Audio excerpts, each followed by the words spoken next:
Prezados servidores e servidoras, estamos aqui retornando ao nosso curso 2, aula 2. Sejam todos bem-vindos e bem-vindas. Mais uma vez, quero me apresentar, sou o professor Fernando Queiroz.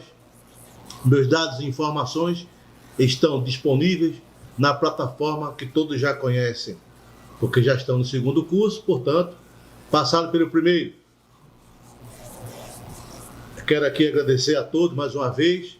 Espero que está conseguindo dirimir as questões levantadas por todos, pela nossa plataforma e qualquer outro meio.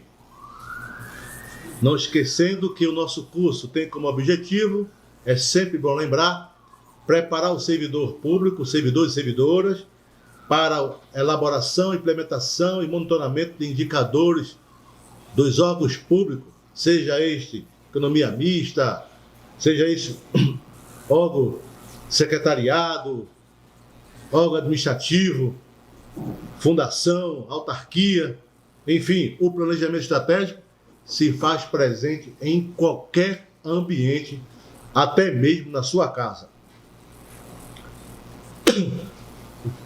O curso 2, só para resgatar, tem como métrica o planejamento estratégico na administração pública, dirimir os processos de planejamento estratégico, demonstrar os tipos de planejamento e os níveis de planejamento e governança e governabilidade. Eu quero aqui, antes, porém, como é de bom tom, trazer aqui uma discussão, mais uma vez, do que propõe Peter Drucker, considerado um Papa da administração do século XX. O planejamento é um instrumento para raciocinar agora sobre os trabalhos e ações que serão necessários hoje para merecermos um futuro. O produto final do planejamento não é a informação, é sempre o trabalho. Portanto, gasta-se, investe energia para fazer planejamento. Por isso que muita gente corre, às vezes, refutam, por primeiro não compreender, e aí, por via de regra, prejudica os órgãos que estão ali atuando naquele momento. E logo se percebe que aquele órgão, aquela organização, não se tem planejamento. E aí coloca toda a culpa onde? Na burocracia de Max Weber, que não tem nada a ver com a história. Então, a administração pública, portanto, caracteriza por diversas razões de interesse, porque é dirigida para atender a necessidade da população, no caso, sociedade. Ela permite aos seus dirigentes desenvolver projetos, realizar atividades, superar obstáculos, controlar seu ambiente por meio de especialização, de tarefas, da coordenação de esforços e da unidade de direção e do uso inteligente dos recursos. Desculpem. O uso inteligente do recurso é muito interessante, porque o lençol financeiro é sempre curto para que o gestor público possa fazer frente às suas necessidades. E aí, na perspectiva adiante, podemos chamar a atenção aqui o pensamento de Carvalho, onde ele traz um fluxo do planejamento e da improvisação. E é interessante que ele diz que quando a coisa é planejada, ela é pensada. Ela não tem a ver cursos de ação a partir do diagnóstico, que é o que vamos ver no curso 3, onde vamos tratar especificamente das ferramentas de gestão de planejamento, da condição de criação de matrizes para a missão, a visão e os valores da organização, e mais trabalhar esse diagnóstico dos problemas do hoje, do agora, do presente, para indicar o pensamento médio das execuções médias para médio e longo prazo da organização. E aí, para contribuir aqui com essa fala do Carvalho, ele diz que tem essa realidade, proposição antecipada das ações para superar problemas identificados. Do outro lado, quando ele vê a improvisação, o imediatismo, o pragmatismo, tem que ser agora, é para agora. E aí fica a gestão do soluço. Chega o problema, tem que resolver ele agora. Todo mundo vai para o problema. Um problema, às vezes, que às vezes não é nem problema, é uma causa. Causa esta, que às vezes o gestor se embanana todo, atrasou prazo de licitação, não tem como atender a climatização do órgão, a limpeza dos ar-condicionados, coisa simples, às vezes de rotina, mas passou batido porque ninguém acompanhou. É tudo do improviso no órgão. E isso gera-se inércia, gera desconforto, o gestor, a sua equipe trabalha desmotivada, não vê as ações acontecerem, e isso vocês todos já conhecem, quando não se tem declarado uma missão, uma visão e o planejamento anual de trabalho naquele órgão ou na sua unidade de trabalho. Essa atuação diante da consumação dos fatos, crianças sem escola, construção das escolas intermináveis, isso são coisas que a gente vê que atrapalham a governança de um Estado. E isso aí não é bom. Mais adiante, nesse estratégico, tem como objetivo fazer as intenções da instituição, nas 3 dimensões que ela atua: recurso financeiro, alocação, nunca esquecer da estrutura organizacional, nas 3 dimensões do planejamento governamental, que objetivo, recurso e de capacidade de pessoal, de capital humano, de materiais, de insumos e outros. No planejamento, podemos aqui chamar tradicional, nós vamos chamar 3 planejamentos. Mais comum, o tradicional, depois o planejamento estratégico e bem como os planejamentos aí, tipo de Carlos Matos, que vai envolver mais adiante, eu vou explicar. No primeiro, no tradicional, os objetivos do sistema é a limitação de imposto pelos recursos disponíveis. Então, Freitas chama essa atenção. E aqui, de um lado, ele chama nessa figura, que é o ciclo operacional. O orçamento agora, tradicional agora. Eu tenho um orçamento aqui, vou executar os bens e obras. Pronto. Acabou. É o tradicional, é esse aí, o feijão com arroz. No estratégico, Carvalho diz que a identificação de missão, o planejamento tem que estar declarado lá, corresponde ao estabelecimento de um conjunto de providências. A saber, providências, identificação de missão, sua finalidade de organização, análise do ambiente externo e interno, as oportunidades de ameaça, avaliação permanente, todo o tempo, a cada 90 dias, fazer uma avaliação. Quando se tem planejamento no órgão, fica fácil e evidente fazer o trabalho do planejamento governamental estratégico.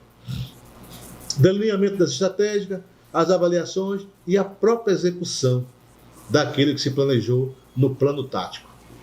E aí, uma figura mais adiante, a da aula anterior de Rezende, de novo trazendo a discussão do financeiro de Rezende, para que possa permear esse financeiro numa visão macro, para saber se é possível atender aquilo que o executivo do órgão, da gestão do órgão, pensado pelos gestores do órgão, tem a capacidade de executar no plano tático operacional.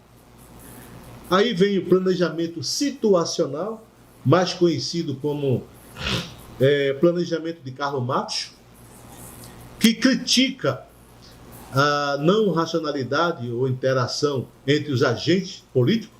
Ele faz essa crítica. Matos desenvolve um conjunto de processos em que cada problema é analisado.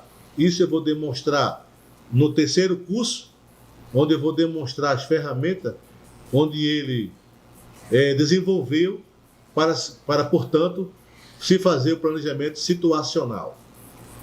Ele diz que o autor propõe que as ações, tanto individuais como organizacionais, podem ser classificadas em 3 tipos de variáveis. A intenção daquilo que foi pensado pelos gestores, cujo limite e a sua imaginação, a intenções reais de ação, correspondente à demanda, a cada demanda ou necessidade, capacidade de ação, cujo limite e a possibilidade de recurso. E aí o Matos ele traz aqui o momento explicativo dessa sequência de etapas, que nós vamos apresentar isso, a ferramenta, no curso 3, o momento normativo, o momento estratégico e, por fim, o momento tático operacional, que esta etapa compreende a implantação e a execução do plano, e é nela que são mobilizados os recursos necessários. E agora a gente vai trazer agora, muito comum, muito usual, em algumas cidades aqui no estado do Pará, que é o planejamento participativo. Muito aí ouve, muito escuta. Segundo Cornélio, ele diz que constitui um processo político, um contínuo propósito coletivo, uma deliberada amplamente discutida, uma construção da comunidade, onde lá se legitima, né? O qual participa o maior número possível de membros daquela sociedade. Aí, muitos de vocês devem ter ouvido esse tipo de planejamento. Seu escopo é obter a participação de corresponsável, a consistente das maiorias em favor, ou seja, a cada item eleito, as pessoas votam naquele item e aí, daí chamam de participativo. Para o autor, é a corresponsabilidade dessas maiorias, atinge também, aí sim, chega-se ao processo decisório. Ou seja, cada item apresentado na plenária, discutido em plenária, aí sim, seus participantes elegem, diferentemente um pouco dos anteriores, que ele é mais no núcleo de gestão. Ouve-se a sociedade, mas muito mais no núcleo de gestão. E aí sim, para a gente ter uma noção, para entrar no terceiro curso, aqui ainda tratando de questões ainda de ordem de capacidade de conhecimento científico, porque a partir deste instante, vocês que participam desse curso terão que ter o conhecimento dos porquês. Essa é que é a grande importância. Por que eu estou fazendo esse curso? Eu tenho que conhecer a parte do conceitual. A partir do instante que você participa desse curso, vocês estarão aptos a trabalhar em linha de ponta dentro dos seus órgãos, auxiliando seus secretários de governo, secretários de órgão, secretários, diretores de dirigentes de autarquias, de fundações, enfim.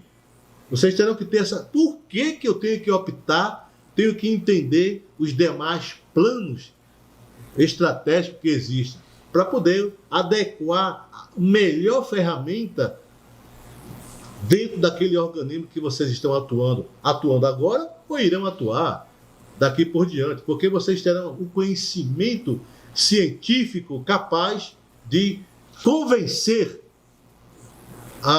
os secretários e dirigentes dos órgãos que vocês atuam. E aqui eu trago um pensamento dos três níveis, apresento, melhor dizendo, os três níveis estratégicos de planejamento. Primeiro, o estratégico, o tático e o operacional. E aqui trazemos o conceito. Na pirâmide aqui você observa que o operacional está ali trazendo como exemplo uma Secretaria de Educação, por exemplo. Onde estão aqui funcionando o operacional? É a escola, professores, diretores, comunidade, terceirizado na escola, para poder ilustrar melhor aqui o nosso entendimento. O tático é o nível intermediário.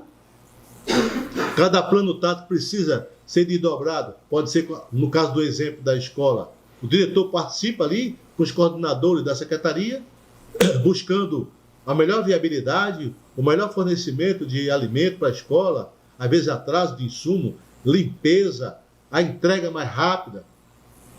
E o estratégico, que é pensado em nível mais de secretário, gestores, pensando mais na questão financeira, de potencialidade para os próximos anos, quantas escolas construir, ou no caso da saúde, quantas UPAs construir, quantas UPAs temos que reformar, porque a gestão pública é dinâmica. Então, portanto, trago aqui em primeira mão, antes de entrar no terceiro curso nosso, as ferramentas daquilo que vamos discorrer mais adiante. Então, por fim, a governança e a governabilidade, que trata mais ali, segundo Santos, as governabilidades no regime democrático depende de adequação das instituições políticas, capazes de intermediar interesses dentro do Estado e da sociedade civil. E aí eu chamo a atenção a existência de mecanismos de responsabilidade, aqui uma expressão inglesa, onde trata de responsabilidade, ou seja, accountability, ou seja, a responsabilidade do gestor, dos políticos e os burocratas perante a sociedade. Assumir lá aquele compromisso que aquilo vai acontecer. Aquela rua vai ser pavimentada, aquela ponte irá ser construída, o hospital será construído, a escola será reformada, ou seja, a pactuação financeira para aquele investimento. No outro aspecto, a capacidade da sociedade de limitar suas demandas e do governo, de atender aquelas demandas mantidas no final. Ou seja, conseguir de toda sorte concluir essas demandas que estão ali atuando naquele momento que foi planejado nos seus planejamentos, no PPA, no planejamento estratégico, enfim, naquilo que ficou ali pactuado entre órgãos. E aqui, não menos importante, a existência de um contrato social básico, isto é, um pacto político orientados para o desenvolvimento regional, intrarregional, essas questões aí intramunicípio, por que o município ali poderia fazer um termo de cooperação intramunicípio para atendimento lá das questões tecnológicas, uma vez que ali naquele polo envolve o turismo. Quer dizer, um exemplo clássico, temos ali um polo de Castanhal, que depois tem mais 100 quilômetros, 200, chega a Bragança. A partir dali tem uma pactuação, que ali tem um corredor por onde passam os turistas, seja este terrestre, seja este aéreo. Que política pública poderia acontecer ali, naquele eixo?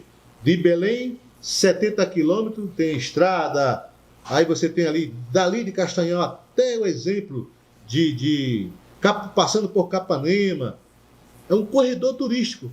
Enfim, ali, poderia fazer ali um cluster, uma sugestão seria fazer um cluster do desenvolvimento do turismo, na formação de guia de turismo, mostrando a vocação da sua cidade, mas trabalhando ali de bom tom, uma melhoria para atender melhor esses turistas que ali passam de seus veículos. E por que não agora, já com a chegada,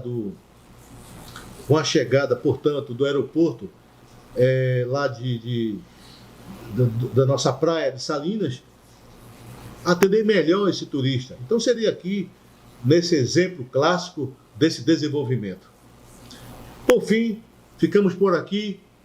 Aguardo todos e todas os senhores servidores e servidoras no nosso terceiro curso, que irá acontecer mais adiante. Forte abraço, fica com Deus.